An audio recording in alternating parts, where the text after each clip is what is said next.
Tôt ce matin, le Bahri Yanbu est arrivé dans le port de Santander, en Espagne. Le cargo saoudien est resté 2 jours au large du Havre, sans pouvoir s'approcher de la ville du nord de la France, où il était supposé embarquer des armes françaises à destination de l'Arabie saoudite.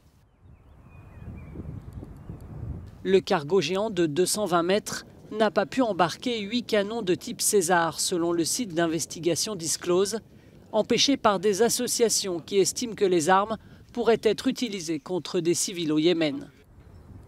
Selon le gouvernement français, il n'y a pourtant pas de livraison de César en cours.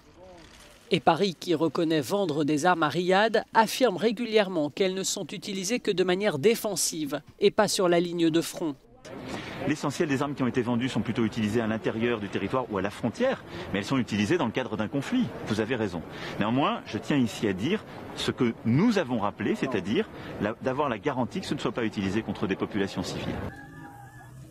Le site Disclose dément, s'appuyant sur une note de la direction du renseignement militaire indiquant que, je cite, « 48 canons César produits par l'industriel français Nexter appuient les troupes soutenues par Riyad ». Les ONG qui estimaient que les armes mettaient en danger les Yéménites ont été déboutées par la justice française. Depuis 2015, l'Arabie saoudite, à la tête d'une coalition, mène une guerre au Yémen contre les rebelles houthis, soutenus par l'Iran. Une guerre oubliée dont on ne connaît pas exactement le nombre de morts, victimes de la famine et du conflit.